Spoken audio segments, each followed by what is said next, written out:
السلام عليكم وعنو wanaagsan dhammaan saaxiibada ku xiran barahayga xiriirka bulshada meel walba oo aad adduunka ka joogtaan kuna soo dhawaada muuqaal cusub oo aan ku eegi doono qisada yaabka leh ee ku saabsan nin keligii taageerayay koox oo ahaa taageeraha qura ee ay kooxdaasi wadatay ee fadhiyay garoonka oo muddo gaaban gudaheed guddoomiye u noqday isla kooxdii uu keligii taageerayay intaana gudagelin sheekadan cajiibka ah ha hilmaamina inaad subscribe inoo saartaan barteena YouTube-ka sidoo kalena aad furataan jaraska ama gambaleelka si ay idiin soo gaaraan muuqaalada cusub ee aan halkan soo gelino sidoo kale waxaan codsanaynaa inaad like inoo saartaan muuqaalkan si muuqaalkan uu u gaaro saaxiibada kale ee xiiseeya ciyaaraha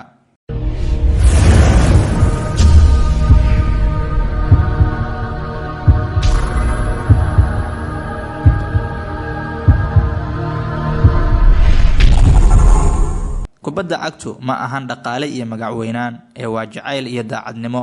sida aad ku daawan doontaan sheekada ninkan lagu magacaabo Taageere oo bishii Febraayo ee sanadkii 2012 ay kaamirooyinka garoonku qabteen isagoo ahaa ruuxa qura ee taageerayay kooxda Santa Cruz ee fadhiyay garoonka isagoo aan ka xishoonayn inuu ahaa qofka kaliya ee maalinka taageerayay kooxda Santa Cruz halka naadigii ay kooxdiisu la dheelaysay ee Jireemo ay wateen 6734 taageere oo u durbaantumayay kooxda ka soo horjeeday kulankaas ayaana ku dhamaaday 4 gool iyo gool oo looga adkaaday naadiga Santa Cruz ee wadatay halka taageere maadaama uu ahaa halka taageere ee taageerayay kooxda Santa Cruz waxaa amaankiisa loo xil saaray 4 nin oo booliis ah oo intii ay ciyaartu socotay oo idil waardiyeynayay taageerahan daacadda ah ee Taageere sawirkiisa ayaa lagu faafiyay baraha xiriirka bulshada iyadoo lagu diganayay si ba'ana loogu jeesjeesayay laakiin waxa uu ahaa mid jacayl gooni ah u qabay kooxda ka dhisan magaalada uu ka soo jeedo ee Santa Cruz do Sul ee koonfurta wadanka Brazil halkaas oo uu yaraantiisii aabihiis ay isla daawan jireen kulamada ciyaareed ee kooxda Santa Cruz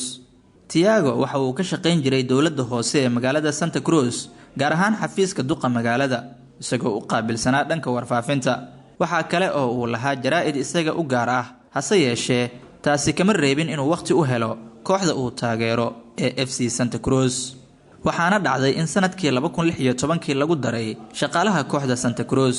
sanadkii 2018 waxaa Taageere loo magacaabay guddoomiyaha kooxda Santa Cruz wax alle iyo wixii uu qarash hayay ayuu galiyay kooxdiisa waxaana 25 bishii December ee sanadkii 2020 kooxda Santa Cruz oo uu hogaaminayay guddoomiye Taageere ay markii ugu horeysay ku guuleysteen koobka degmooyinka waxaana ay boos ka heleen koobka do Brazil oo ah markii koowaad oo ay ka qayb galaan taariikhdooda qisada Taageere oo ahaa taageere keligiis ah kaddibna noqday guddoomiyaha kooxdii uu keligii taageerayay kaddibna ku guuleystay koox waxaan ka baran karnaa in riyooyinka qaar ay noqdaan kuwa dhab ah intaas ayaan ku soo koobaynaa sheekadii yaabka lahayd ee aan kaga hadlaynay taageerihii reer Brazil ee keligii taageerayay naadigiisa halka kooxdii ay ka soo horjeedeen oo ay la ciyaarayeen ay wadatay 6734 taageere